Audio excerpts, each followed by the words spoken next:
கேட்கலாம். ஒரு சின்ன பையன் வந்தான். அவனை பார்த்து ஒரு கேள்வி கேட்டோம். ஏன்ப்பா உங்கள் வீட்டில் அம்மா புத்திசாலியா அப்பா புத்திசாலியா அப்படின்னு. அவன் அலட்சியமாக நம்மளை பார்த்து சிரிக்கிறான். என்ன சார் இது, இந்த காலத்தில் இது கூட தெரியாமல் இருக்கிறீங்களே அப்படிங்கிறான்.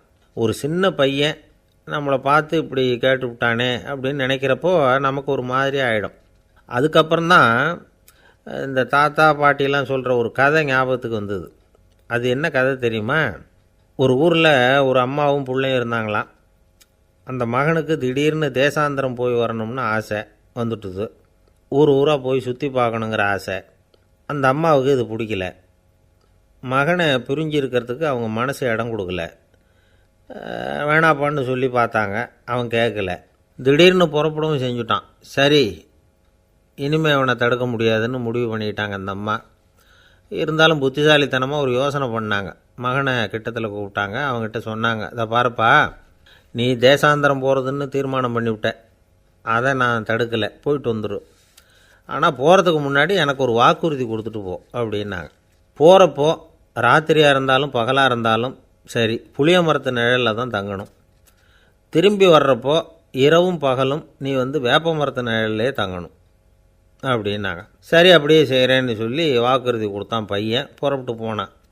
போகிற வழியில் புளிய மரத்து நிழல்லையே தங்கினான், தூங்கினான்.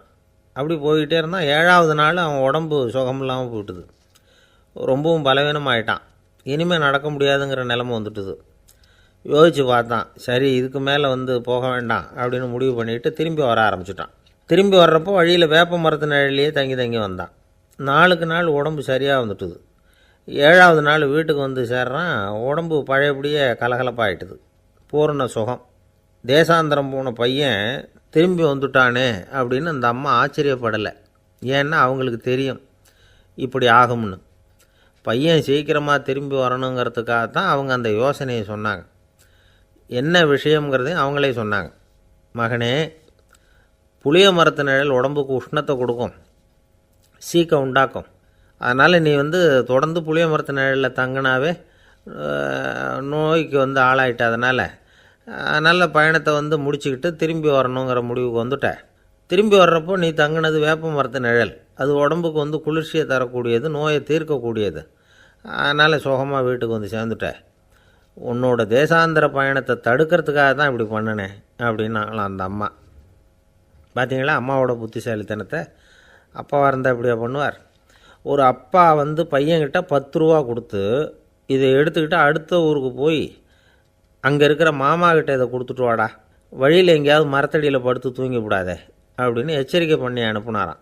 பையனுக்கு எச்சரிக்கையாக வாழறது எப்படிங்கிறத கற்றுக் கொடுக்கறதுக்காக இப்படி பண்ணார். அவன் பணத்தை வாங்கிக்கிட்டு போனான். அப்பா சொன்னதை மறந்துட்டு ஒரு மரத்தடியில் படுத்து தூங்கிட்டான். அவனுக்கு தெரியாமல் அவன் பின்னாடியே போன அப்பா அவன் கையில் இருந்த அந்த 10 ரூபாயை நைஸாக எடுத்துகிட்டு வந்துட்டார். அவன் பையில் தானே வச்சுருந்தான், அது தெரியாமல் எடுத்துகிட்டு வந்துட்டார். அவன் தூங்கிக்கிட்டு இருக்கான். எடுத்துகிட்டு ஒரு மறுபடியும் வீட்டுக்கு வந்துட்டார். பையன் மூழ்கிக்கிட்டு பையை தடவி பார்க்குறான், பணத்தை காணும். அழுதுகிட்டே திரும்பி வந்தான். அப்பா கிட்டே விஷயத்த சொன்னான். அப்பா சிரிச்சுக்கிட்டே சொன்னார், அதுக்கு தான்ப்பா ஆரம்பத்திலேயே எச்சரிக்கை பண்ணினேன், இனிமேலாவது நீ ஜாக்கிரதையாக இருக்கணும் அப்படிங்கிறதுக்காக தான் இப்படி பண்ணினேன். அந்த பணம் எங்கேயும் போயிடலை, நான் தான் அதை உனக்கு தெரியாமல் எடுத்து வச்சிருக்கிறேன். இதோ பாரு அப்படின்னு சொல்லிவிட்டு சைடு பாக்கெட்டில் கையை விட்டார். அது ஓட்டையாக இருக்குது. அதை எவனோ ஏற்கனவே கத்திரிச்சு எடுத்துகிட்டு போட்டான். இப்போ அப்பா முகத்தில் அசடு வழிஞ்சுதான். அள்ள அள்ள குறையாதது அட்சய பாத்திரம், அது நமக்கு தெரியும், கேள்விப்பட்டிருக்கிறோம். ஆனால் போட போட நிரம்பாத ஒரு பாத்திரம் உண்டு. அது என்ன தெரியுமா? நம்மளில் பல பேர்கிட்ட அந்த பாத்திரம் உண்டு. அதுதான் பேராசை அப்படிங்கிற பாத்திரம். அதை நிறைவு செய்யவே முடியாது. பேராசையை பற்றி சுஃபி இலக்கியத்தில் ஒரு பிரபலமான கதை உண்டாம். அதை ஒரு பெரியவர் எடுத்து சொல்லியிருக்கிறார். ஒரு மன்னர் நகர்வலம் போயிட்டுருக்கார். ஒரு பிச்சைக்காரன் மன்னர் எதிரில் வரான். பிச்சை போடுங்கோங்கிறான். என்னுடைய அமைதியை கெடுக்காதே போங்கிறார் மன்னர். அவன் சிரிக்கிறான். அரசே, உங்களுடைய அமைதி கெடக்கூடிய நிலையில் இருந்தால் அதுக்கு பேர் அமைதியே கிடையாது அப்படின்னு நானா. எதிரில் நிற்கிறது வெறும் பிச்சைக்காரன் இல்லை, யோகி அப்படிங்கிறத மன்னர் புரிஞ்சுக்கிட்டார். துறவியே, உங்களுக்கு என்ன வேணும்னாலும் கேளுங்க, கொடுக்குறேன்னாராம். அந்த துறவி மறுபடியும் சிரிக்கிறார். அரசே, உங்களால் முடியாததையெல்லாம் கொடுக்க முடியும்னு சத்தியம் செய்யாதீங்க அப்படின்னார். மன்னருக்கு கோபம் வந்துட்டுது. என்ன இவர் இப்படி சொல்கிறாரு அப்படின்னு நினச்சார். நகர்வலத்தை பாதியிலேயே நிறுத்தினார். வாங்க அரண்மனைக்குன்னார். துறவியை அழைச்சிக்கிட்டு அரண்மனைக்கு வந்துட்டார். துறவி தன்கிட்ட இருந்த பிச்சை பாத்திரத்தை நீட்டினார். இது நிறைய எனக்கு பொற்காசுகள் வேணும் அப்படின்னாராம். அவ்வளவு தானா, இது ஒரு பெரிய காரியமா அப்படின்னு கையை தட்டினாராம் மன்னர். ஒரு பெரிய தாம்பாளம் நிறைய பொற்காசுகள் வந்து சேர்ந்தது. அதை அள்ளி போட்டார். போட போட அந்த பிச்சை பாத்திரம் நிரம்பவே இல்லை.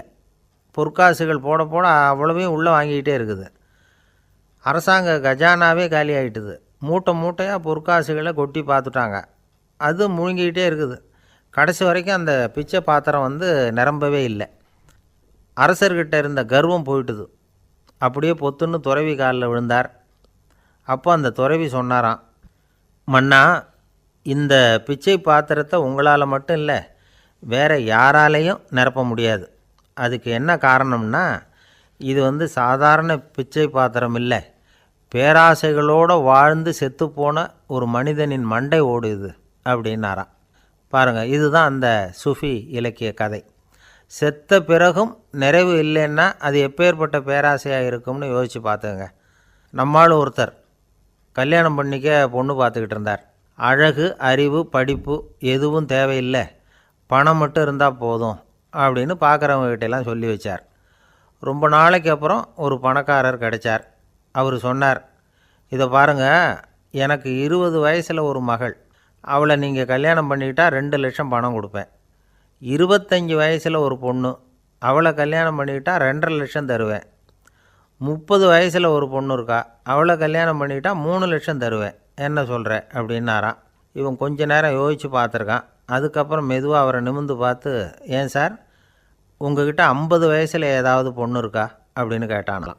சில பேரை இப்படி சொல்கிறது உண்டு, அடுத்தவங்களை அனுசரித்து நடந்துக்க தெரியல, அவன் என்ன சார் மனுஷன் அப்படிம்பாங்க.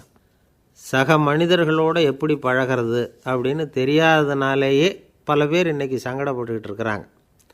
வசதி வாய்ப்பெல்லாம் சரியாக இருக்கும், ஆனால் வாழ்க்கை சரியாக இருக்காது. இன்னொருத்தர்கிட்ட எப்படி பேசுறது பழகிறதுங்கிறது தெரியாததுனால தான் இந்த அவஸ்தை. சரி, இந்த அவஸ்தை இல்லாமல் வாழறது எப்படி? இதுக்கு அனுபவசாலிகள் சில வழிமுறைகளை சொல்கிறாங்க. அதெல்லாம் என்னென்னங்கிறத இப்போ தெரிஞ்சுக்குவோம். முதல்ல நம்ம நாக்கு நம்ம கண்ட்ரோலில் இருக்கணும். வார்த்தைகளை வந்து கொட்டிவிட்டு அதுக்கப்புறம் அள்ள முடியாமல் கிடந்து கஷ்டப்படக்கூடாது. எப்படி பேசுகிறோங்கிறதும் முக்கியம், பேசுகிறப்ப எப்படி முகத்தை வச்சுருக்கிறோங்கிறதும் முக்கியம். அன்பாக பேசினாலும் நல்லாயிருக்கும். அப்படி பேசுகிறப்ப ஆதரவாக அவர் தோள் மேலே ஒரு கையை போட்டுக்கிட்டு பேசினா இன்னமும் நல்லாயிருக்கும். 2வது விஷயம், இன்னொருத்தர்கிட்ட பேசுகிறப்போ வாக்குறுதிகளை அள்ளி வீசக்கூடாது. கொடுக்குற வாக்குறுதி குறைச்சலாக இருக்கணும். அப்படி கொடுத்த வாக்குறுதியை கண்டிப்பாக நிறைவேற்றணும். நாம் ஒருத்தரை பாராட்டுறோம் அல்லது அவரை பற்றி அபிப்பிராயம் சொல்கிறோம்னா அது ஆக்கப்பூர்வமாக இருக்கணும். நம்ம பாராட்டு அல்லது விமர்சனம் அடுத்தவருடைய முன்னேற்றத்துக்கு உதவுறது மாதிரி இருக்கணும். நாம் சொல்கிறத கேட்டுட்டு அவன் தலையில் கையை வச்சுட்டு உட்காந்துடக்கூடாது. எப்பவும் உற்சாகமாக இருக்கணும், முகம் மலர்ச்சியாக இருக்கணும். மனுஷன் இருந்தால் வருத்தம், கவலை, ஏமாற்றம் எல்லாம் இருக்க தான் செய்யும். அதெல்லாம் மனசில் இருக்கட்டும். அந்த வருத்தமும் கவலையும் ஏமாற்றமும் சேர்ந்துக்கிட்டு நம்ம முகத்தில் இருக்கிற மலர்ச்சியை மூடி மறைக்கிறதுக்கு நாம் இடம் கொடுத்துடக்கூடாது. எந்த விஷயத்தை பற்றி யாருக்கிட்ட பேசினாலும் வெளிப்படையாக பேசணும், திறந்த மனசோடு பேசணும். மூடி மறைச்சி முழுங்கிக்கிட்டு இருக்கக்கூடாது. இன்னொருத்தர்கிட்ட பேசுகிறப்போ விவாதம் பண்ணுங்க, அது தப்பு இல்லை, ஆனால் வாதாடிக்கிட்டு இருக்கக்கூடாது. அதாவது என்ன சொல்கிறாங்கன்னா, டிஸ்கஸ் பண்ணலாம், ஆர்கியூ பண்ணக்கூடாதான். நம்மக்கிட்ட இருக்கிற நல்ல குணங்களை நாம் எடுத்து சொல்லிகிட்டு இருக்கக்கூடாது. அந்த நல்ல குணங்களே நம்மளை பற்றி எடுத்து சொல்லணும், அது மாதிரி நடந்துக்கணும். அதே மாதிரி அடுத்தவங்க கிட்ட உள்ள கெட்ட குணங்களை பற்றி அவசியம் இல்லாமல் நாம் பேச வேண்டியதில்லை. உங்களை பற்றி யாராவது தப்பாக பேசுகிறாங்களா, அப்படி அவங்க பேசுகிறதுல உண்மை இல்லையா அப்படின்னா அதை நீங்கள் பொருட்படுத்த வேண்டியதில்லை, விட்டுடலாம். அது தானாக போயிடும். ஒரு 4-5 பேரோட பேசிக்கிட்டு இருந்தீங்கன்னா எல்லாருக்கும் முக்கியத்துவம் கொடுங்க, யாரையும் அலட்சியப்படுத்தாதீங்க. தமாஷா பேசலாம், ஆனால் அவங்க தமாஷ் வந்து அடுத்தவங்களை வந்து கேலி பண்ணுறதா இருக்கக்கூடாது. நமக்கு கிடைக்க வேண்டியது கிடைக்கலையே அப்படிங்கிற தவிப்பு நம்மக்கிட்ட இருக்கக்கூடாது, அது தேவையில்லை. உங்கள் செயல்பாடுகள் தெளிவாக இருக்கட்டும், பாராட்டு தானாக அவங்கள தேடிட்டு வரும். இன்னொரு மனுஷனுடைய மனசில் கௌரவமான ஒரு இடத்த பிடிக்கணும்னா நாம் இந்த குணத்தையெல்லாம் நம்மக்கிட்ட வளர்த்துக்கணும். இதெல்லாம் வந்து அனுபவசாலிகள் சொல்லியிருக்கிற குறிப்புகள். இந்த குறிப்புகளை வந்து சரியாக புரிஞ்சுக்கணும், அது முக்கியம். தப்பாக புரிஞ்சுக்கிட்டா என்ன ஆகும் தெரியுமா? இதை கேளுங்க. ஒருத்தர் வந்தார், சார், அடுத்தவங்க தோள் மேலே கையை போட்டுக்கிட்டு அன்பாக பேசணும்னு சொன்னீங்க, அப்படி தான் பேசினேன். அவர் முதுகை கூட தட்டி கொடுத்தேன். என் வேலை போயிட்டுது சார், வீட்டுக்கு அனுப்பிச்சிட்டாங்க அப்படின்னார். யாருக்கிட்ட அப்படி பேசுனீங்கன்னு கேட்டோம். என் முதலாளிகிட்ட சார் அப்படிங்கிறார் ரொம்ப சோகமாக. ஒரு அரசனும் அமைச்சரும் ஒரு நாள் ரொம்ப சாவகாசமாக பேசிக்கிட்டு இருந்தாங்களாம். அரசன் அமைச்சரை பார்த்து ஒரு கேள்வி கேட்டிருக்கார்.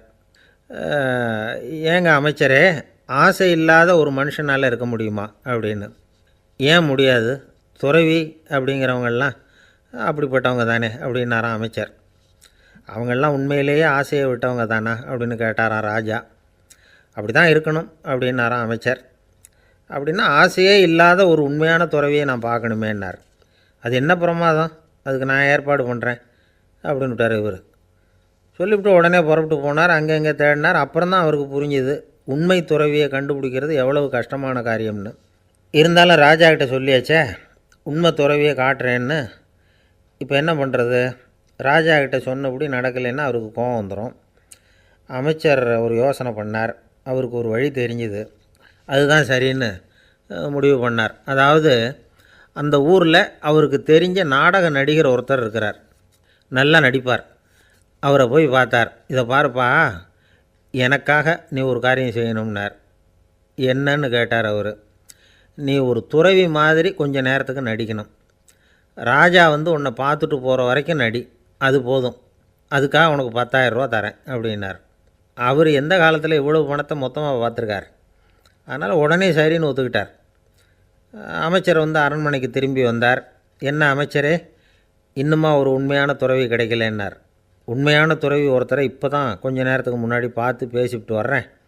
அவர் நம்ம ஊருக்கு வெளியில் குளத்தங்கரையில் உள்ள ஒரு ஆலமரத்துக்கு அடியில் உட்காந்துருக்கிறார் அப்படின்னார் இவர். அப்படின்னா உடனே புறப்படுங்க அப்படின்னார் ராஜா. பரிவாரங்களோடு புறப்பட்டார். அங்கே அந்த மரத்தடியில் அந்த ஆள் வேஷம் போட்டுக்கிட்டு துறவி மாதிரி உட்காந்துருக்கிறான். ராஜா நேராக போனார். அந்த துறவி காலில் பொத்துன்னு விழுந்து வணங்கினார். உடனே ராணியும் அவர் காலில் விழுந்தாங்க. அடுத்தபடியாக அமைச்சர் விழுந்தார். அவருக்கு தெரியும் இது நம்ம ஆள் தான்னு. இருந்தாலும் என்ன பண்ணுறது, நேரம். அப்புறம் பரிவாரங்கள்லாம் துறவி காலில் விழுந்து ஆசீர்வாதம் வாங்கிட்டாங்க. ராஜா அப்புறமா தங்கத்தட்டில் பொன்னையும் பொருளையும் வச்சு அந்த துறவிக்கிட்ட ரொம்ப பணிவாக நீட்டுறார். தாங்கள் தயவு பண்ணி இதை ஏற்றுக்கணும் அப்படின்னு வேண்டிக்கிட்டார். அந்த துறவி பற்றில்லாமல் அதை பார்த்தார். எல்லாத்தையும் திறந்துவிட்ட எனக்கு இதெல்லாம் எதுக்காக அப்படின்னு சொல்லி அதை மறுத்துட்டாராம். ஆஹா, உண்மையான துறவியை பார்த்துட்டோம் அப்படிங்கிற ஆனந்தம் அரசருக்கு. ரொம்ப நிம்மதியாக திருப்தியாக திரும்பி வந்தார் அரண்மனைக்கு. அதுக்கப்புறம் அமைச்சர் யாருக்கும் தெரியாமல் அந்த துறவிகிட்ட ஓடினார். சொன்ன பிரகாரம் பணத்தை நீட்டினார். இந்தாப்பா, நான் உங்ககிட்ட சொன்னபடி 10,000 ரூபா பணம் எடுத்துக்கோ அப்படின்னார். அந்த ஆள் ராஜா கிட்ட சொன்னது மாதிரியே எல்லாத்தையும் திறந்துவிட்ட எனக்கு இதெல்லாம் எதுக்காக வேணாம் அப்படின்னு விட்டாரான். நடித்த வரைக்கும் போதும்ப்பா, இனிமேல் இந்த நாடக வசனம்லாம் வேணாம், வேஷத்தை கலைச்சிரு, பணத்தை வாங்கிக்கோன்னார். இல்லைங்க, இது வேஷம் இல்லை, இது வசனமும் இல்லை, இது உண்மை. கொஞ்ச நேரம் துறவி மாதிரி நடித்ததுக்கே இந்த தேசத்து ராஜா, ராணி, அமைச்சர், பரிவாரங்கள் எல்லாம் என் காலில் விழுந்து வணங்குறாங்க. அப்படின்னா உண்மையான துறவியாக இருக்கிறது எவ்வளவு பெருமையான விஷயம். நான் உண்மையான துறவியாக ஆக போகிறேன், அப்படி முடிவும் பண்ணிட்டேன் அப்படின்னார் அந்த நடிகர். வேஷம் கூட எப்படிப்பட்ட விளைவுகளை உண்டு பண்ணுது பார்த்தீங்களா. நம்மால் ஒருத்தன் ரொம்ப வசதியாக தான் இருந்தான். ஒரு நாள் அவன் சொத்து பூரா திருட்டு போயிட்டுது. அதுக்கப்புறம் இவன் துறவி மாதிரி ஆகிட்டான். ஊர் ஊராக சுற்றினான். ஒரு குருநாதரை தேடி கண்டுபிடிச்சான். அவர்கிட்ட சீடனாக சேர்ந்துக்கிட்டான். அவனை பார்த்து ஒருத்தர் கேட்டார், நீ உண்மையான சீடன் தானான்னு. இல்லைங்க, சீடன் மாதிரி நடிச்சுக்கிட்டு இருக்கிறேன் அப்படின்னா. அது குரு துரோகம் இல்லையா அப்படின்னு கேட்டார் அவர். இல்லைங்க, நான் பண்ணது குரு துரோகம் இல்லை, என் குரு பண்ணது தான் துரோகம். என்னுடைய பணத்தை கொள்ளையடித்தது இவர் தான். அதை எங்கே வச்சுருக்காருன்னு கண்டுபிடிக்கிறதுக்காக தான் இவர்கிட்ட சீடனாக சேர்ந்துருக்கிறேன் அப்படின்னா. பந்திக்கு முந்தர ஆசாமிகள் நம்மளில் பல பேர் உண்டு. அப்படி முந்தறதுக்கு கூட முயற்சி பண்ணுறவங்க நிறைய பேர் இருக்கிறாங்க. இதில் என்ன ஒரு விஷயம்னா, பந்திக்கு முந்தறது கூட தப்பு இல்லை.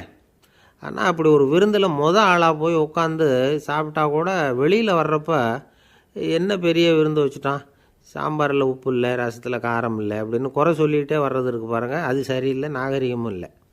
கல்யாண பத்திரிகையில் என்ன போட்டிருக்குது, என் பொண்ணுக்கும் இன்னார் பையனுக்கும் கல்யாணம், எல்லாரும் குடும்பத்தோடு வந்திருந்து மணமக்களை ஆசீர்வதிக்கணும், இப்படி தானே போட்டிருக்கோம். குடும்பத்தோடு விருந்து சாப்பிட்டு சாப்பாடு எப்படி இருக்குன்னு அபிப்பிராயம் சொல்லிவிட்டு போங்க அப்படின்னா போட்டிருக்கு கல்யாண பத்திரிகையில். ஒருத்தர் வீட்டு விசேஷத்துக்கு போயிருக்கோம்னா எவ்வளவோ அசௌகரியங்கள் நமக்கு ஏற்படலாம். ஏராளமான கூட்டம் வந்திருக்கும். எல்லாரையும் அவங்க வந்து தனித்தனியாக கவனிச்சிக்கிட்டு இருக்க முடியாது. நாம் தான் அனுசரித்து நடந்துக்கணும். நாமளாக போய் வாழ்த்த வேண்டியவங்களை வாழ்த்தி விட்டு வந்து சேரணும். அதை விட்டுட்டு பத்திரிக்கை கொடுத்தானேன்னு போனேன், கவனிப்பே சரியில்லை அப்படின்னு புலம்பிக்கிட்டு இருக்கக்கூடாது. ஒரு விருந்துக்கு போனால் அங்கே எப்படி நடந்துக்கணும் அப்படிங்கிறத பற்றி கூட அனுபவசாலிகள் சில விவரங்கள்லாம் சொல்லியிருக்கிறாங்க. இந்த காலத்தில் கல்யாணம், பிறந்த நாள், அது இதுன்னு நிறைய விருந்துகள் நடக்குது. அதெல்லாம் எதுக்காக? மனித உறவுகளை வளர்த்துக்கிறதுக்காக தான், வேறு எதுக்கு? ஒரு விருந்துக்கு போனால் அமைதியாக பொறுமையாக போய் உட்காரணும். அடித்து பிடிச்சிக்கிட்டு இடத்த பிடிக்க போகிறேன் அப்படின்னு நிற்கக்கூடாது. முதல் பந்தி நடந்துக்கிட்டு இருந்தால் அது முடிஞ்சு இலை எடுத்து சுத்தம் பண்ணதுக்கு அப்புறம் போய் உட்கார்றது தான் நாகரீகம்.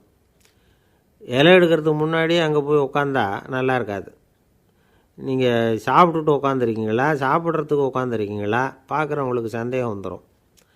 அதே மாதிரி இலையில் எல்லா ஐட்டமும் பரிமாறினதுக்கு அப்புறம் சாப்பிட ஆரம்பிக்கணும்.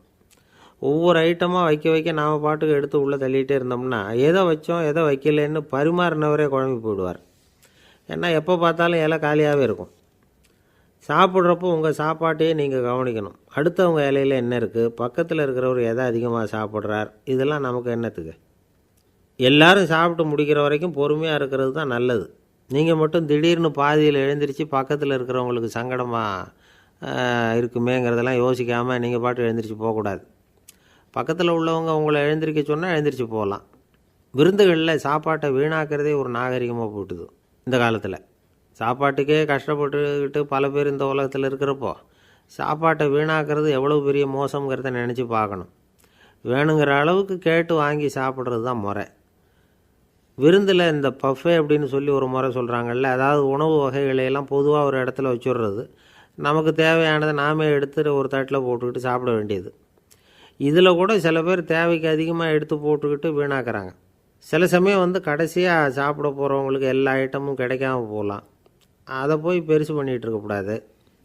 என்ன சார் இந்த அளவுக்கு கூடவா நாகரிகம் தெரியாமல் இருக்கிறோம், இதை போய் பெருசாக சொல்ல வந்துட்டீங்களே அப்படின்னு நினைக்கலாம். ஒருத்தர் 2 பேருக்கு இந்த விவரம் தேவைப்படலாம். அவங்க காதலையும் இது விழட்டுமேங்கிறதுக்காக தான் இது. ஒரு பெரிய கல்யாண விருந்து நடந்துக்கிட்டு இருந்தது. விருந்து மண்டபத்து வாசலில் ஒருத்தர் நின்றுக்கிட்டு வர்றவங்களையெல்லாம் ரொம்ப மரியாதையாக வணங்கி உள்ளே அனுப்பி வச்சுக்கிட்டு இருந்தார். எப்படி தெரியுமா? வர்றவங்க கையெல்லாம் பிடிச்சி முத்தம் கொடுத்து அதுக்கப்புறம் உள்ளே அனுப்பி வச்சுக்கிட்டு இருந்தாராம். கூட்டம்லாம் முடிஞ்சதுக்கப்புறம் அவர்கிட்ட போய் கேட்டிருக்கிறாங்க, சார் நானும் எவ்வளவோ விருந்துகளுக்கு போயிருக்கிறேன், இருந்தாலும் இவ்வளவு மரியாதையாக வர்றவங்க கைக்கெல்லாம் முத்தம் கொடுத்து வரவேற்கிறத இங்கே தான் பார்க்குறேன் அப்படின்னு சொன்னாங்க. அதுக்கு அவர் சொன்னார், அட போங்க சார், நான் முத்தம் கொடுக்கல, முந்தின பந்திக்கு வந்து சாப்பிட்டவங்களே அடுத்த பந்திக்கும் வர்றாங்களான்னு மோந்து பார்த்து அனுப்பி வச்சுக்கிட்டு இருந்தேன் அப்படின்னார். இந்த உலகமே ஒரு நாடக மேடை, நாம் எல்லாரும் நடிகர்கள். இது வந்து ஞானிகள் சொல்கிறது. இது ஒரு பக்கம் இருக்கட்டும். இந்த உலகத்துக்குள்ளே எத்தனையோ நாடக மேடைகள், எத்தனையோ நடிகர்கள், எத்தனையோ நாடகங்கள், இதெல்லாம் எப்படி ஆரம்பமாச்சு? அதுதான் இன்றைக்கி தகவல். அதாவது ஆதி மனிதன் பேச ஆரம்பிக்கிறதுக்கு முன்னாடி சைகையாலேயே எல்லாத்தையும் சொல்லிகிட்டு இருந்தான். அதனால் அப்போவே நடிப்பு ஆரம்பமாயிட்டுது. முதல்ல ஒரு வேட்டையைத்தான் அவன் வந்து நடித்து காட்டியிருப்பான். இவன் எப்படி போனான், எதிரில் மிருகம் எப்படி வந்தது, அதோடு எப்படி சண்டை போட்டான், எப்படி அடித்து கொண்டுகிட்டு வந்தான், இதை அப்படியே மற்றவங்களுக்கு நடித்து காட்டியிருப்பான். ஏன்னா மொழி கிடையாது. இந்த காலத்துலலாம் நாடகங்களில் நடிக்கிறவங்கள நடிகர்கள்ங்கிறோம். ஒரு காலத்தில் இவங்களுக்கு என்ன பேர் தெரியுமா? திஸ்பியர்கள் அப்படின்னு பேரான். இதுக்கு காரணம் உண்டு. அதாவது 2000 வருஷத்துக்கு முன்னாடி கிரீஸ் நாட்டில் திசிபியஸ் அப்படின்னு ஒரு ஆள் இருந்தான். அவன் ஒரு பெரிய நாடக கலைஞன். அவன் சில இளைஞர்களை சேர்த்துக்கிட்டான், பயிற்சி கொடுத்தான், நாடக குழுவை உருவாக்கினான். நடிகர்களையும் நாடகத்துக்கு தேவையான பொருள்களையும் ஏற்றிக்கிட்டு போகிறதுக்கு ஒரு வண்டியையும் தயார் பண்ணான். அந்த வண்டியிலேயே அவன் வந்து கிரேக்க நாடு பூராவும் சுற்றினான். ஊர் ஊராக நாடகம் போட்டான். ஒரு ஊருக்கு போனதும் அங்கே நாடகம் நடத்த தியேட்டர் இருக்கா அப்படிங்கன்னெல்லாம் பார்க்குறதில்ல அவன். ஏன்னா அப்போலாம் தியேட்டர்னா என்னென்ன தெரியாது. நாடகம்னா அதை ஒரு மூடிய கொட்டைக்குள்ளே தான் நடத்தணுங்கிறது அப்போ யாருக்குமே தோணலை. இந்த வண்டி போகும், அதுவே ஒரு பகுதி அப்படியே ஒரு மேடை மாதிரி விரிச்சிக்கும். அதில் ஏறி நின்றுக்கிட்டு நாடகத்தை நடித்து காட்டுவாங்களாம். மக்கள்லாம் எதிரில் தரையில் உட்காந்து அதை பார்த்துக்கிட்டு இருக்கிறது. உலகத்தின் முதல் நடமாடும் தியேட்டர் இது தானே. இந்த திசைபியஸ் தான் முதலாக உலகத்தில் நாடகங்கிற பொழுதுபோக்கை நடத்தி காட்டினவன் அப்படின்னு சொல்கிறாங்க. அவன் சொந்தமாக நாடகம் எழுதுனா, நடித்தான், நாடகத்தை இயக்கினான். அதனால தான் அவனை வந்து first man of the theatre அப்படின்னு சொல்லுவாங்க. அவன் தான் நாடக மேடையின் முன்னோடி. கிரேக்கர் காலத்திலேயே நாடக ஆசிரியர்கள், நடிகர்கள், ரசிகர்கள் இவங்கள்லாம் உருவாயிட்டாங்களாம். நாடகத்தின் சரித்திரத்தில் இந்த 3 பிரிவும் ரொம்ப முக்கியம். அதாவது கிரேக்க தியேட்டர்கள்லாம் திறந்த வெளி மேடைகள் தான். பெரும்பாலும் மலைச்சரிவுகள், அதுவே படிப்படியாக பண்ணியிருப்பாங்க. கீழே அரைவட்ட வடிவில் மேடை, அதுக்கு ஆர்கெஸ்ட்ரான்னு பேர். பிற்காலத்தில் இதில் உட்காந்து இசைக்குழுவினர் வந்து வாய்ச்சதுனால இசைக்குழுவுக்கே ஆர்கெஸ்ட்ராங்கிற பேர் வந்துட்டுது. இப்போது கிரேக்க தியேட்டர்களில் ஒன்று, அதோட காலம் வந்து கிமு 340. அதை இன்னமும் பாதுகாத்து வச்சுருக்கிறாங்களாம். எபிடாரஸ் அப்படிங்கிற இடத்துல அது இருக்குதான். இன்னமும் அந்த தியேட்டரை பயன்படுத்திக்கிட்டு வர்றாங்களாம். சிறந்த கிரேக்க நாடகங்கள்லாம் அங்கே நடிக்கிறாங்களாம். ஆரம்ப காலத்திலேயே கட்டணம் கிடையாது. அப்புறம் பின்னாடி தான் நுழைவு கட்டணம்லாம் அப்படியே வந்துட்டு தான். நடிகர்கள் வந்து பளபளப்பான ஆடைகள் உடுத்தியிருப்பாங்களாம். இந்த குதிகால் உயர்ந்த காலணிகள் போட்டிருப்பாங்களாம். இதெல்லாம் பழைய குறிப்புகள். பலவிதமான உருவங்களில் மாஸ்க் அப்படின்னு சொல்லப்படுற முகமூடி. அதனால் ஒரே நடிகர் பல வேடங்களில் நடிக்கிறது உண்டான். ஆரம்பத்தில் பெண் நடிகர்கள் கிடையாது, எல்லாம் ஆண் நடிகர்கள் தான். ரோமானியர்கள் தான் முதல் நிரந்தர நாடக மேடையை கட்டினவங்க. அதுதான் முதல் தியேட்டர். கிமு 1048 காலகட்டத்தில் பாம்பிங்கிற நகரத்தில் அதை கட்டியிருக்கிறாங்களாம். கிரேக்க ரோமானிய தியேட்டர்களின் அடிப்படையிலேயே இந்த இத்தாலிய வடிவ அமைப்பாளர்கள் இந்த குதிரை லாட வடிவில் ஒரு ஆடிட்டோரியத்தை உருவாக்கினாங்களாம். இப்படி அதை பற்றி நிறைய தகவல் இருக்குது. 1576 லண்டனில் இந்த பின்ஸ்பர்ரி, அப்புறம் இந்த பில்ட்ஸில், அப்புறம் ஜேம்ஸ் இப்படிங்கிற ஒரு முயற்சியால் தான் இங்கிலாந்தில் முதல் தியேட்டர் உருவாச்சான். அப்படி ஒருத்தர் இருந்தாராம். உலக நாடக மேடையின் வரலாறு இதுதான். அதாவது இப்போல்லாம் அறிவியல் வளர்ச்சி அதிகமாகிட்டுது. திரைப்படம், தொலைக்காட்சி எல்லாம் வந்தாச்சு. ஒவ்வொரு வீடுமே ஒரு குட்டி தியேட்டர் மாதிரி ஆகிட்டுது. தொலைக்காட்சி முன்னாடி உட்காந்து எழுந்திருக்கவே மனசு வர்றதில்லை. ஒரு அம்மா ஒரு மனோதத்துவ டாக்டரை தேடிட்டு வந்தாங்களாம் இந்த காலத்தில். டாக்டர், எங்கள் வீட்டுக்காரர் எப்போ பார்த்தாலும் டிவி முன்னாடி உட்காந்துக்கிட்டு அதையே வெறிச்சு பார்த்துக்கிட்டு இருக்கிறார், உத்து பார்த்துக்கிட்டு இருக்கார், எனக்கு சந்தேகமாக இருக்குன்னாங்களாம். இது மனக்கோளாறு இல்லைங்க, ஆர்வக்கோளாறு, அவ்வளவுதான், இதுக்காக பயப்படாதீங்கன்னாரான் டாக்டர்.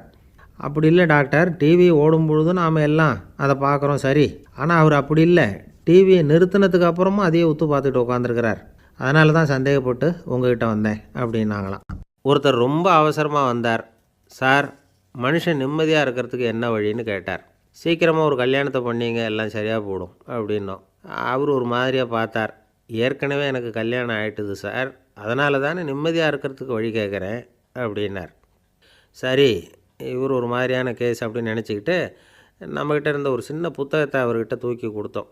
இதை படித்து பாருங்கன்னு. கல்யாணத்துக்கு பிறகும் சந்தோஷமாக இருக்கிறதுக்கு என்ன வழி அப்படிங்கிற கேள்விக்கு அந்த புத்தகத்தில் விளக்கம் இருந்தது. கணவன் மனைவிக்குள்ளே சிக்கல் வராமல் இருக்கிறதுக்கு அதில் சில வழிகளை சொல்லி கொடுத்துருக்குறாங்க. அதெல்லாம் என்னென்ன அப்படிங்கிறத இப்போ பார்க்கலாமா? குடும்பம்னு இருந்தால் கோபம் வரதான் செய்யும். அது வந்துட்டு போட்டும் பரவாயில்ல. ஆனால் அந்த கோபம் ஒரே நேரத்தில் 2 பேருக்கும் வந்துடாமல் பார்த்துக்கணும். ஒரு சமயத்தில் யாராவது ஒருத்தர் தான் கோபப்படணும், அடுத்தவங்க அமைதியாக இருக்கணும்.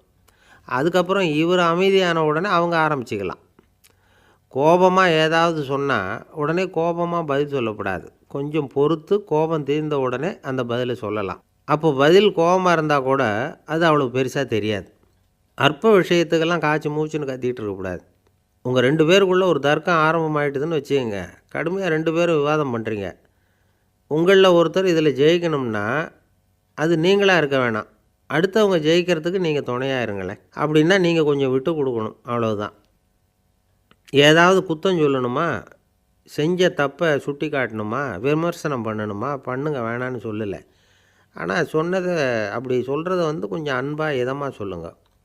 எப்போவோ நடந்த தவறுகளையெல்லாம் இப்போ போய் மறுபடியும் ஞாபகப்படுத்திகிட்டு இருக்க வேண்டாம். நான் அப்போவே சொன்னேன் இந்த புடவை வேணாம்னு, நீங்கள் தான் கேட்கல, இப்போ பாருங்கள் கிழிஞ்சு போச்சு இப்படின்னு கத்துனாங்க ஒரு அம்மா. எப்போ சொன்னீங்கன்னு கேட்டால் ஒரு 10 வருஷத்துக்கு முன்னாடி தீபாவளி சமயத்தில் அப்படிங்கிறாங்க. அது என்ன இன்னும் அப்படியே புதுசாகவே இருக்கும்? உங்களுக்கு அவர் தான் பெருசு, அவருக்கு நீங்கள் தான் பெருசு. அதை விட இந்த உலகத்தில் வேறு எதுவும் முக்கியம் இல்லைன்னு நினைக்கணும். நீ தான் என்னுடைய உலகம்னு எத்தனை தடவை சொல்லியிருப்பீங்க? அதெல்லாம் வெறும் வசனமாக போயிடக்கூடாது. ஏதாவது ஒரு பிரச்சனையை பற்றி கடுமையாக விவாதம் பண்ணிக்கிட்டு இருக்கீங்க, அதை அப்படியே பாதியில் விட்டுட்டு படுக்கைக்கு போயிடக்கூடாது. சொச்சத்தை நாளைக்கு பேசிக்கலாம்னு. அப்படி போனால் தூக்கம் வராது. பிரச்சனையை ஒரு முடிவு பண்ணிக்கிட்டு அதுக்கப்புறமா தூங்க போகணும். ஒரு நாளில் ஒரு தடவையாவது உங்கள் ஜோடியை பாராட்டி நல்ல விதமாக கனிவாக ஒரு வார்த்தை சொல்லணும் அப்படின்னு தீர்மானம் பண்ணிங்க. ஏதாவது தப்பு பண்ணிவிட்டிங்கன்னா பரவாயில்ல, அதை ஒத்துக்கிறதுக்கும் மன்னிப்பு கேட்குறதுக்கும் தயாராக இருக்கணும். அது ஒன்றும் கேவலம் கிடையாது. வீட்டுக்குள்ளே தானே கேட்க போகிறீங்க, வெளியில் யாருக்கு தெரிய போகுதோ. எப்படியோ உங்களுக்குள்ளே ஒரு சமரசம் ஆனால் சரி தான். ஒரு தகராறுன்னு எடுத்துக்கிட்டால் குறைஞ்சபட்சம் அதுக்கு 2 பேர் தேவை. தனியாகவே உட்காந்துக்கிட்டு நான் இப்போ தகராறு பண்ணிகிட்ருக்கிறேன் அப்படின்னு யாரும் சொல்ல முடியாது. 2 பேர் தகராறு பண்ணுறாங்கன்னா பொதுவாக அந்த 2 பேரில் யார் அதிகமாக பேசுகிறாங்களோ அவங்க பேரில் தான் தப்பு இருக்கும். அதை மனசில் வச்சுக்கணும். இதெல்லாம் தான் அந்த புத்தகத்தில் போட்டிருக்கிற வழிமுறைகள். இவ்வளவும் சரியாக வரலைன்னா அப்புறமா சொல்லுங்கள், வேறு புத்தகம் ஏதாவது இருக்கான்னு தேடுவோம். ஒரு கணவன் தன்னுடைய மனைவியை அழைச்சிக்கிட்டு ஒரு மனோதத்துவ டாக்டர்கிட்ட வந்தாராம். டாக்டர், எங்களுக்கு கல்யாணம் ஆகி 30 வருஷ காலமாக நாங்கள் ஒரு விஷயத்தில் கூட ஒத்து போனதில்லை அப்படின்னு ஆரம்பித்தார். உடனே அந்த அம்மா குறுக்கிட்டு, அது 30 வருஷம் இல்லை 32 வருஷம் அப்படின்னாங்களே. அந்த ஆள் என்னை கண்ணாபுண்ணான்னு திட்டிவிட்டான் சார், அதை நினச்சா எனக்கு ரொம்ப வருத்தமாக இருக்குது அப்படின்னு சொல்லி கவலைப்பட்டார் ஒருத்தர். இதில் கவலைப்படுறதுக்கு என்ன இருக்குது அப்படின்னார் ஒரு பெரியவர். அவர் ஒரு மகான். என்ன சார் இப்படி சொல்கிறீங்க, ஒருத்தர் நம்ம பார்த்து திட்டுனா வருத்தமாக இருக்காதா அப்படின்னார். அது எப்படி வருத்தமாக இருக்கும், திட்டுறதுங்கிறது என்ன, அது வெறும் சத்தம் தானே அப்படின்னார் அந்த பெரியவர். நம்ம ஆளுக்கு தலையை பிச்சுக்கலாம் போல் இருந்தது. இருக்காது அப்படின்னா நமக்கே அப்படி தானே தோணுது. அந்த பெரியவர் சொல்கிறது ரொம்ப பெரிய விஷயம். அதை நாம் புரிஞ்சிக்க முயற்சி பண்ணலாம்னா நடைமுறை வாழ்க்கைக்கு அது ஒத்து வர்றது மாதிரி தெரிய மாட்டேங்குது. இருந்தாலும் அந்த பெரியவர் அதுக்கு என்ன தான் விளக்கம் கொடுக்குறாருன்னு பார்ப்போமே. ஒரு ரயில் போயிட்டுருக்கு, அதில் ஒரு சாது போயிட்டுருக்கார். அந்த ரயில் அவர் ஹரித்வாரம் போயிட்டுருக்கார். அவர் ரயிலில் ஏகப்பட்ட கூட்டம். நம்ம ஊர் ரயில் கேட்கவா வேணும், டிக்கெட் வாங்கிட்டு கொஞ்சம் பேர், வாங்காத கொஞ்சம் பேர். அது என்னத்துக்கு அனாவசியமாக டிக்கெட் அப்படிங்கிற நினப்பில் பாதி பேர். இந்த கூட்டத்துக்கு மத்தியில் அந்த சாதுவும் போயிட்டுருக்கிறார். உட்கார்றதுக்காக இருந்த இடத்துல ஒரு ஆள் படுத்துருக்கிறான். கொஞ்சம் முரட்டு ஆசாமி. அவன் கால் பக்கத்தில் கொஞ்சோண்டு இடம் பாக்கி இருந்தது. அந்த இடத்துல இந்த சாது உட்காந்துருந்தார். மெதுவாக உட்காந்துக்கிட்டார் போய். ஆனால் அந்த ஆள் ராத்திரி பூரா இவரை காலால் உதச்சிக்கிட்டே இருக்கிறான். அது இவருக்கு ரொம்ப அவமானமாக பட்டுது. அதனால் துக்கம் ஏற்பட்டது. இருந்தாலும் அதை ஒரு மாதிரியாக சகிச்சுக்கிட்டே இவர் வந்து சேர்ந்தார். பொழுது விடிஞ்சது. அந்த சாது ஹரித்வார் வந்து சேர்ந்தார். அங்கே ஒரு பெரிய ஞானியை சந்தித்தார். ராத்திரி ரயிலில் அந்த ஆள் உதைச்சதையும் அதனால் தனக்கு ஏற்பட்ட துக்கத்தையும் இந்த சாது அந்த ஞானிகிட்ட சொன்னார். சொல்லிவிட்டு, ஏன் சுவாமி, எனக்கு துக்கம் ஏற்பட்டதே அது தப்பா அப்படின்னு கேட்டார். தவறு தான்னார் அந்த ஞானி. உனக்கு இன்னமும் தேக அபிமானம் போகலைங்கிறது தான் அது காட்டுது. அஷ்டாவக்கிரர் என்ன சொல்கிறார் தெரியுமா, உண்மையான ஞானி யாராவது தன்னை வந்தனை செய்தால் அதற்காக சந்தோஷப்பட மாட்டார், யாராவது நிந்தனை செய்தால் அதற்காக வருத்தப்பட மாட்டார் அப்படின்னு சொல்கிறார். நிந்தனைங்கிறது ஒரு ஒலி தான். தேகாபிமானம் இருக்கிற வரைக்கும் இந்த ஒலி நம்மளை வேதனைப்படுத்தும். நான் தேகம் இல்லை ஆத்மா அப்படிங்கிற நினைவு இருந்தால் இந்த ஒலி நம்மளை பாதிக்காது. மனு என்ன சொல்கிறார் தெரியுமா, ஒரு சாதகன் பாராட்டுதலை விஷம்னு நினச்சி பயப்படணும், அவமானத்தை அமிர்தம்னு நினச்சி சந்தோஷப்படணுங்கிறார். அவமானப்பட்டால் கவலைப்படாமல் எப்படி இருக்க முடியும் அப்படின்னு தான் நமக்கு தோணும். அதனால தான் நம்மளில் யாரும் இதுக்கு உதாரணமாக யாரையும் காட்ட முடியல. புத்தரையும் கபீரையும் உதாரணமாக காட்டுறாங்க. அவங்களுக்கெல்லாம் அவமானம் ஏற்பட்டப்போ கவலையே படலையாம். புத்தரை அவமானப்படுத்தணுங்கிறதுக்காக கௌசாம்பி ராணி ஒரு இளம் பெண்ணை கொலை பண்ணி சடலத்தை புத்தர் குடிசைக்கு முன்னாடி போட சொன்னார். போட்டாங்க. புத்தர் தான் அந்த பொண்ணை கெடுத்து கொலை பண்ணிவிட்டார்னு எல்லோரும் நினச்சாங்க. ஆனால் புத்தர் இதை பற்றி கவலையே படலை. அப்புறமா உண்மை தெரிஞ்சதும் புத்தர் புகழ் இன்னும் அதிகமாகிட்டுது. ஒரு பெரிய சபையில் ஒரு மோசமான பொண்ணு நுழைஞ்சி தனக்கும் கபீருக்கும் சம்பந்தம் உண்டுன்னு சொன்னான். கபீர் கவலைப்படலை. அவங்க மாதிரியெல்லாம் நாமளும் இருக்க கற்றுக்கணும். நிந்தனை, அபகீர்த்தி, அவமானம் எல்லாம் ஆண்டவன் கொடுக்குற பிரசாதம்னு நினைக்கணும் அப்படின்னு சொல்கிறார் அந்த ஞானி. இதை கேட்ட இந்த காலத்து ஆசாமி ஒருத்தர், நான் கூட அப்படி தான் சார், யாராவது அவமானப்படுத்தினா கவலைப்பட மாட்டேன். நேற்று கூட ஒருத்தர் என்ன பலார்னு அரைஞ்சுட்டார், நான் கொஞ்சம் கூட கவலைப்படலை, பேசாமல் வந்துட்டேன்னார். ஏன் அப்படி வந்துட்டீங்க அப்படின்னு. அவர் அரைஞ்சதுலேயும் ஒரு அர்த்தம் இருந்தது, அதனால தான் அப்படி வந்துட்டேன்னார். ஏன் அரைஞ்சாருன்னு கேட்டேன். 10 வருஷத்துக்கு முன்னாடி 15 ரூபா அவர்கிட்ட கடன் வாங்கினேன், அதை கேட்டு கேட்டு பார்த்துட்டு கடைசியாக தான் அரைஞ்சார் அப்படின்னார்.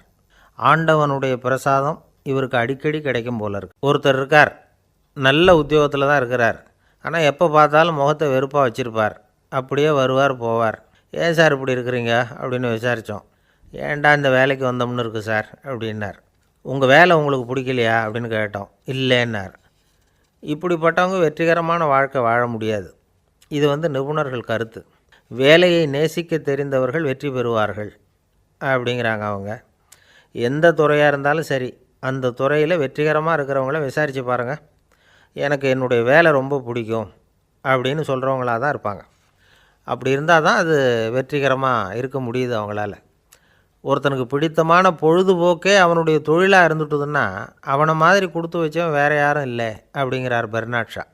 ஒரு தடவை மன்னர் ஹுமாயூன் உயிரை தண்ணீர் மொண்டு ஊற்றுகிற தொழிலாளி ஒருத்தர் காப்பாற்றினாராம் அந்த ஹுமாயூன் உயிரை. உடனே மன்னர் கேட்டிருக்கார், உனக்கு என்ன வேணும்னாலும் கேளு தரேன், உயர் பதவி வேணுமா அப்படின்னு கேட்டாராம். மன்னா, மக்களின் தாகம் தீர்க்கக்கூடிய இந்த பணியை விட உயர்ந்தது உண்டா அப்படின்னாராம் அந்த தொழிலாளி. அவரால் அவருடைய வேலையை நேசிக்க முடிஞ்சுது. அதனால் மகிழ்ச்சியாக இருக்க முடிஞ்சுது. நாமெல்லாம் அப்படி இல்லை. வேலை கிடைக்கிற வரைக்கும் கிடைச்சா போதும் அப்படின்னு இருக்கோம். கிடைச்சதுக்கப்புறம் ஏன்டா இந்த வேலைக்கு வந்தோம்னு ரொம்பவும் அழுத்துக்குவோம். சரி, நாம் இருக்கிற இடத்துல நாம் வெற்றிகரமாக இருக்க வழி உண்டா அப்படின்னா உண்டுன்னு சொல்கிறாங்க. அதாவது மன இயல் நிபுணர்கள் இருக்கிறாங்க இல்லையா, அவங்க அதுக்கு முக்கியமாக 6 வழிகள் சொல்கிறாங்க. நீங்கள் ஒரு அலுவலகத்தில் வேலை பார்க்குறவரா அப்படின்னா இதை கேளுங்க. அதாவது உங்கள் மேலதிகாரி எதிர்பார்ப்புக்கு தகுந்த மாதிரி உங்கள் வேலை இருக்குதா? அப்படி இல்லைன்னா முதல்ல உங்கள் வேலையின் தரம் உயரணும். உங்களுக்கு மேலே கீழே வேலை பார்க்குற பணியாளர்கள்கிட்ட நல்ல விதமாக பழகிறீங்களா? அந்த உறவு முறையில் ஏதாவது குறை இருந்தால் அதை கண்டுபிடிச்சி சரி பண்ணுங்கள். நம்பிக்கைக்கு உரியவர் அப்படின்னு நீங்கள் பேர் எடுக்கணும். நீங்கள் எடுக்கிற முடிவு நல்ல முடிவாக தான் இருக்கும் அப்படின்னு அடுத்தவங்க சொல்லணும். உங்கள் தோற்றத்துக்கு முக்கியத்துவம் கொடுங்க. இது மனம் உடல் ரெண்டும் சம்மந்தப்பட்டது. அதனால் மனசையும் ஆரோக்கியமாக வச்சுருக்கணும், உடம்பையும் ஆரோக்கியமாக வச்சுருக்கணும். உங்களுடைய நிர்வாகம் செயல்படுற விதத்தை நல்லா புரிஞ்சு வச்சுக்கணும். உங்களுடைய நிர்வாகம் இப்போ ஒரு காரியம் செய்யுதுன்னு வச்சுங்க, ஏன் அப்படி செய்யுது, எதுக்காக அப்படி செய்யுது, அதனுடைய குறிக்கோள் என்ன, அது நீடிக்கிறதுக்கு காரணம் என்ன, இதையெல்லாம் தெரிஞ்சுக்கணும். சிரிப்புக்கு வஞ்சகம் பண்ணக்கூடாது. நல்லா சிரிக்கணும், அப்போ தான் அது திரும்ப கிடைக்கும். கடந்த கால தோல்வியை பற்றி கவலைப்படக்கூடாது. முதலாளி விருப்பம் தெரிஞ்சு நடந்துக்கிறது நல்லது தான். அதுக்காக காக்கா பிடிக்கணுங்கிற அவசியம் இல்லை. உங்களுக்கு ஒரு பொறுப்பான வேலை கிடைக்குது, உடனே சத்தம் குழப்பம் அப்படின்னு சூழ்நிலையை இறுக்கமாக ஆக்கிடக்கூடாது. எந்த சூழலையும் இயல்பாக கையாளக்கூடியவர் அப்படிங்கிறத காட்டணும். இதெல்லாம் உங்கள் துறையில் நீங்கள் வெற்றி பெற நிபுணர்கள் சொல்கிற யோசனைகள். இவ்வளவு விவரமும் சொல்லிவிட்டு ஒருத்தரை பார்த்து கேட்டோம், இப்போ சொல்லுங்கள், நீங்கள் செய்கிற வேலை உங்களுக்கு பிடிச்சிருக்குதா அப்படின்னோம். ரொம்ப ரொம்ப பிடிச்சிருக்குது அப்படின்னார். சரி, என்ன செஞ்சிகிட்ருக்குறீங்க அப்படின்னு கேட்டோம். சும்மா தான் இருக்கிறேன் அப்படின்னார் அவர். ஒரு ஆள் இருந்தான், நிறைய பணம் சம்பாதிச்சான். ஆனால் செலவு பண்ண மனசு வரல, கருமி. அவன் என்ன பண்ணான், சேர்த்த பணம் பூராவையும் ஒரு மரத்தடியில் புதைச்சி வச்சுருந்தான். வாரத்துக்கு ஒரு தடவை அந்த மரத்தடிக்கு வருவான், புதைச்ச இடத்த ஆவலோடு பார்த்துக்கிட்டு இருப்பான், அதுக்கப்புறம் போயிடுவான். அவ்வளவுதான். ஒரு நாள் ஒரு திருடன் வந்தான். இவன் புதைச்சி வச்சுருந்ததெல்லாம் எடுத்துகிட்டு போட்டான். இது தெரிஞ்சு போச்சு. அந்த கருமி புலம்ப ஆரம்பிச்சிட்டான். இவன் புலம்பலை கேட்டதும் அக்கம் பக்கத்தில் இருந்தவங்கெல்லாம் ஓடி வந்தாங்க. என்ன விஷயம்னு விசாரித்தாங்க. இவன் சொன்னான். ஒரு பெரியவர் கேட்டார், ஏன்ப்பா வாரம் இந்த இடத்த பார்க்குறதாக சொன்னியே, எப்போவாவது இதில் இருக்கிற பணத்தை எடுத்து செலவு பண்ணியிருக்கியா அப்படின்னு கேட்டார். நான் அப்பப்போ அதை பார்க்குறது தான் வழக்கம், அதை தொட்டதே இல்லைன்னு அவன். சரி, அப்படின்னா இப்போவும் நீ அதே மாதிரி வாரம் ஒரு தடவை இந்த இடத்த பார்த்துட்டு போகலாமே அப்படின்னாராம் அந்த பெரியவர். அதுவும் சரிதானே, எவ்வளவு காலமானாலும் அவன் அந்த பணத்தை எடுத்து செலவு பண்ண போகிறதில்ல. அப்படி இருக்கிறப்ப உள்ளே பணம் இருந்தாலும் ஒன்று தான், இல்லாமல் போனாலும் ஒன்று தான். இதிலேருந்து என்ன புரியுதுன்னா, ஒருத்தர்கிட்ட இருக்கிற பணத்தை கொண்டு அவர் பணக்காரரா ஏழையா அப்படின்னு முடிவு செய்கிறது சரியில்லை. அந்த செல்வத்தை அனுபவிக்கிற திறன், பயன்படுத்துகிற திறன், அதை வச்சு தான் அவர் ஏழையா பணக்காரரா அப்படிங்கிறத நிர்ணயம் பண்ணணும். அதுதான் சரி. செலவு பண்ண தெரியாதவன் சேகரம் பண்ணிகிட்டே இருக்கிறதுனால என்ன பிரயோஜனம்? தலைமுடியே இல்லாதவன் தாராளமாக சீப்புகளை வாங்கி சேகரம் பண்ணுறது மாதிரி தானே இது. சில சமயம் செலவு பண்ண நாம் தயாராக இருந்தால் கூட அந்த செல்வம் நமக்கு பயன்படுறதில்ல. அரேபியாவில் ஒரு நகை வியாபாரி. விலை உயர்ந்த முத்துக்களை எல்லாம் அவர் வச்சு வியாபாரம் பண்ணிகிட்டு இருந்தார். அவர் ஒரு சமயம் ஒரு பாலைவனம் வழியாக போயிட்டுருக்கிறார் ஒட்டகத்தில். அப்போது திடீர்னு கடுமையான புயல் வீச ஆரம்பிச்சுட்டுது. திசை தவறி இவர் எங்கேயோ வந்துட்டார். கூட வந்தவங்களையும் காணலை, எங்கே போனாங்களோ தெரியல. இவர் ரொம்ப பயந்து போய் அங்கே எங்கேயுமா அலைஞ்சு திரியிறார். வழியே தெரியல. பசி கடுமையாயிட்டுது. ஒட்டகத்து முதுகில் ஒரு மூட்டை இருந்தது. அதை பிரித்து பார்த்தார். உள்ளே ஏதாவது இருக்கான்னு தேடி பார்க்குறார். அது வரைக்கும் கண்ணில் தட்டுப்படாத அபூர்வமான ஒரு பை கண்ணில் பட்டுது. ஆஹா, அதில் ஏதாவது சாப்பிட்றதுக்கு இருக்கும் அப்படின்னு நினச்சி ஆவலாக அதை பிரித்து பார்க்குறார். அந்த பையில் விலை உயர்ந்த முத்துக்கள் நிறைய இருந்துதான். அப்போ தான் அவர் நினச்சாராம், விலை உயர்ந்த முத்துக்கள் கூட சாப்பிட்றதுக்கு உணவாக முடியாது அப்படிங்கிறத புரிஞ்சுக்கிட்டாராம். எந்த நேரத்தில் எது நமக்கு தேவையோ அது நமக்கு தாராளமாக கிடைக்கணும். அப்படி அது கிடைக்கிறதுக்கு நம்மக்கிட்ட இருக்கிற செல்வம் பயன்படணும். அது நமக்கும் பயன்படலாம், நம்ம மூலமாக அடுத்தவங்களுக்கும் பயன்படலாம். அதுதான் செல்வத்தின் பயன். ஒரு மரத்தடியில் ஒருத்தன் உட்காந்து அழுதுகிட்டு இருந்தான். அந்த பக்கமாக வந்த இன்னொருத்தன் ஏப்பா அழுதுகிட்டு இருக்கிறேன்னு கேட்டான். இந்த இடத்துல தான் பூமிக்கு அடியில் பணம் இருக்குது, புதைச்ச இடம் தெரியல, அதான் அழறேன் அப்படின்னா. நல்லா ஞாபகப்படுத்தி பாரு, எந்த இடத்துல புதைச்ச அப்படின்னு கேட்டான் இவன்.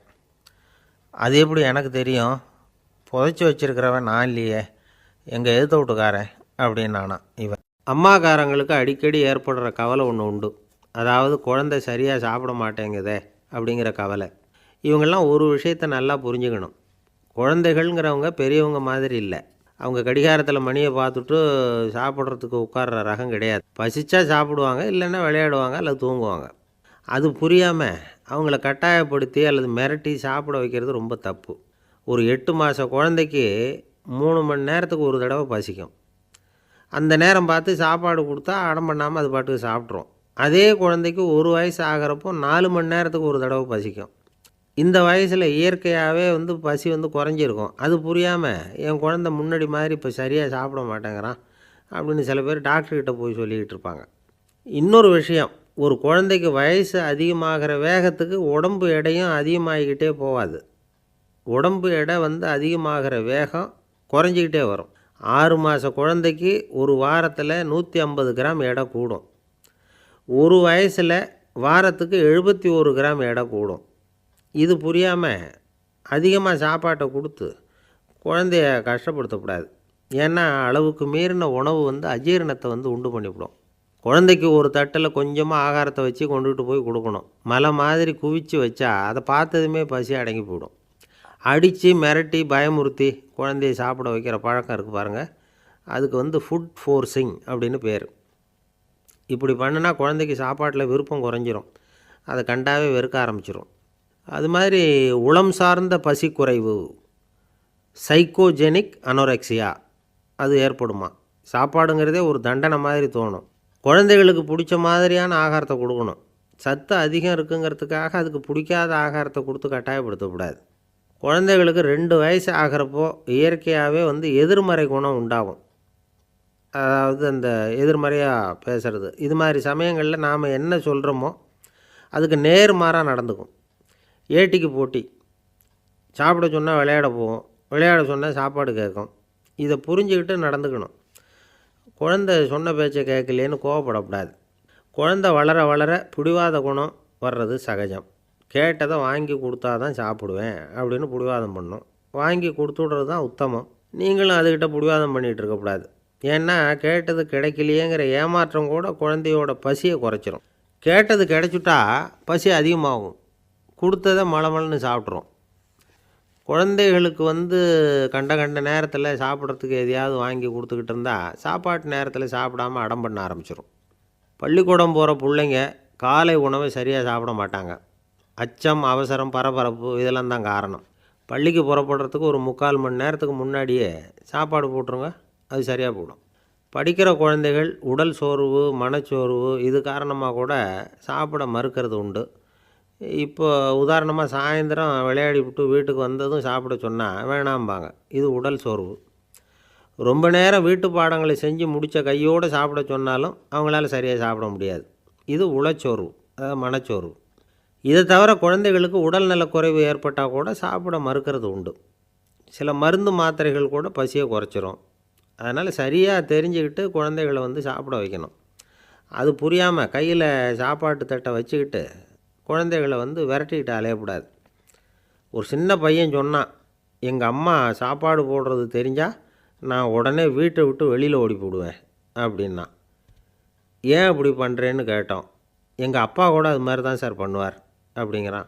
ஒரு பல்கலைக்கழகம், அங்கே ஒரு இலக்கிய பேராசிரியர், அவர் பாடம் நடத்திக்கிட்டு இருந்தார். ராபர்ட் ப்ரௌனிங் எழுதிய கவிதைகளை பற்றி சொல்லிகிட்டு இருக்கிறார். மாணவர்களும் ரொம்ப அக்கறையாக அதை கேட்டுக்கிட்டு இருக்கிறாங்க. ஒரு குறிப்பிட்ட கவிதையை பற்றி சொல்லும் பொழுது அந்த பேராசிரியருக்கே ஒரு சந்தேகம். அதாவது அந்த கவிதையின் சரியான அர்த்தம் என்னங்கிறதுல சந்தேகம். பேராசிரியர் யோசனை பண்ணார். அந்த கவிதையை முழுசாக புரிஞ்சிக்க முடியல. அதனால் மாணவர்களை பார்த்து சொன்னார், மாணவர்களே, ஒரு நாள் பொறுத்துங்க, இந்த கவிதையை எழுதின கவிஞர் எங்கள் வீட்டுக்கு பக்கத்தில் தான் இருக்கிறார். இன்றைக்கி சாயந்தரம் நான் அவரை நேர்லேயே போய் பார்க்குறேன். பார்த்து இதுக்கு என்னங்க அர்த்தம்னு கேட்டுக்கிட்டு வந்துவிடுறேன். அதுக்கப்புறம் உங்ககிட்ட சொல்கிறேன் அப்படின்னாராம். அன்றைக்கி சாயந்தரமே அந்த பேராசிரியர் கவிஞரை தேடிக்கிட்டு போயிட்டார். கவிஞர் அவங்க வீட்டில் அவர் பாட்டு உட்காந்துருந்தாராம். இவர் போய் அவர் முன்னாடி உட்காந்தார். அப்புறம் கேட்டார், ஐயா, அந்த கவிதையின் முழு பொருள் என்னன்னு தெரிஞ்சுக்கிட்டு போகிறதுக்காக வந்திருக்கிறேன் அப்படின்னாராம். எந்த கவிதை அப்படின்னாராம் அவர். இவர் அந்த கவிதையை சொல்லியிருக்கார். கவிஞர் கொஞ்சம் யோசனை பண்ணிவிட்டு அப்புறம் சொன்னாராம், பேராசிரியரே, நீங்கள் கொஞ்சம் தாமதமாக வந்துட்டீங்கன்னாராம். இவருக்கு ஒன்றும் புரியல. நீங்கள் என்ன சொல்கிறீங்க? நான் தாமதமாக வந்துட்டேன்னா? நீங்கள் தான் உயிரோடு இருக்கிறீங்களே, அப்படி இருக்கும்பொழுது நான் தாமதமாக வந்துவிட்டேன்னா அது எப்படி அப்படின்னு இவர் குழம்பியிருக்கிறார். இப்போ கவிஞர் சொன்னாராம், ஐயா, நான் உயிரோடு இருக்கிறேன்னா இல்லையாங்கிறது முக்கியம் இல்லை. நான் அந்த கவிதை வரிகளை எழுதினப்போ 2 பேருக்கு அதோட அர்த்தம் தெரிஞ்சிருந்தது. இப்போ ஒரே ஒருத்தருக்கு தான் அதோட அர்த்தம் தெரியும் அப்படின்னாராம். பேராசிரியர் யோசனை பண்ணியிருக்கார். அப்படின்னா அந்த ஒருத்தர் கவிஞர் ராபர்ட் ப்ரௌனிங்கை தவிர வேறு யாராக இருக்க முடியும்? இவர் தான் அப்படிங்கிறத அவர் மனசில் நினச்சிக்கிட்டார். அதனால் சொன்னார், ஐயா, நான் தாமதமாக வரல, அந்த கவிதையின் பொருள் என்ன அது சொல்லுங்கன்னார். பேராசிரியரே, நான் சொல்கிறது உங்களுக்கு புரியலைன்னு நினைக்கிறேன். நான் இந்த வரிகள் எழுதினப்போ 2 பேருக்கு அதோட அர்த்தம் தெரிஞ்சிருந்தது. அந்த 2 பேர் யாருன்னா, ஒருத்தர் ராபர்ட் ப்ரௌனிங், அதாவது நான், இன்னொருத்தர் கடவுள். இப்போ அது கடவுளுக்கு மட்டும்தான் தெரியும். நானே இதை பற்றி பல தடவை யோசனை பண்ணி பார்த்தேன். இது ரொம்ப அழகானது, ஆனாலும் ரொம்ப வழுக்கலானது.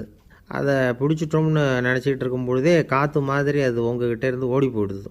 எனக்கு ரொம்பவும் வருத்தமாக தான் இருக்குது. நிச்சயமாக நான் தான் இந்த வரிகளை எழுதியிருக்கிறேன். அதில் அர்த்தம் இருக்குங்கிறது எனக்கு தெரியும். அதை நான் உணர்கிறேன். ஆனால் நீங்கள் என்னை மன்னிக்கணும். எனக்கே கூட அதை என்னால் விளக்க முடியல. அப்படி இருக்கும் பொழுது உங்களுக்கு எப்படி அதை நான் விளக்க முடியும் அப்படின்னாராம் அந்த கவிஞர்.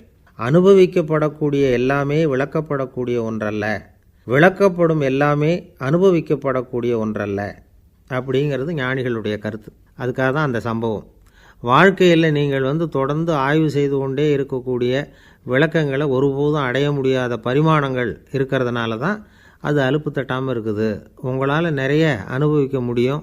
இருந்தாலும் நீங்கள் அனுபவித்து அறிந்த விஷயங்கள் கூட வார்த்தைகளால் விளக்கப்பட முடிவதில்லை அப்படிங்கிறது பெரியோர் சிந்தனை. இதெல்லாம் ஒரு பக்கம் இருக்கட்டும். நமக்கு தெரிஞ்ச பேராசிரியர் ஒருத்தர் 1 மணி நேரம் ரொம்ப விவரமாக வகுப்பு எடுத்தார். கடைசியாக சொன்னார், மாணவர்களே, ரொம்பவும் எளிமையாக விளக்கமாக எல்லா விவரமும் சொல்லியிருக்கிறேன். அதனால் இதில் உங்களுக்கு சந்தேகம் வர்றதுக்கு வாய்ப்பே இல்லை. இருந்தாலும் கேட்க வேண்டிய கடமை கேட்குறேன். இது வரைக்கும் நடத்தினதில் யாருக்காவது ஏதாவது சந்தேகம் உண்டா அப்படின்னு கேட்டாராம். எனக்கு ஒரே ஒரு சந்தேகம்தான் சார் அப்படின்னு எழுந்திரிச்சு நிற்கிறான் ஒருத்தன். என்னன்னு கேட்டாராம். இது வரைக்கும் நீங்கள் என்ன பாடம் சார் நடத்துனீங்க அப்படின்னானா அவன். கேட்கலாம். ஒரு சின்ன பையன் வந்தான்.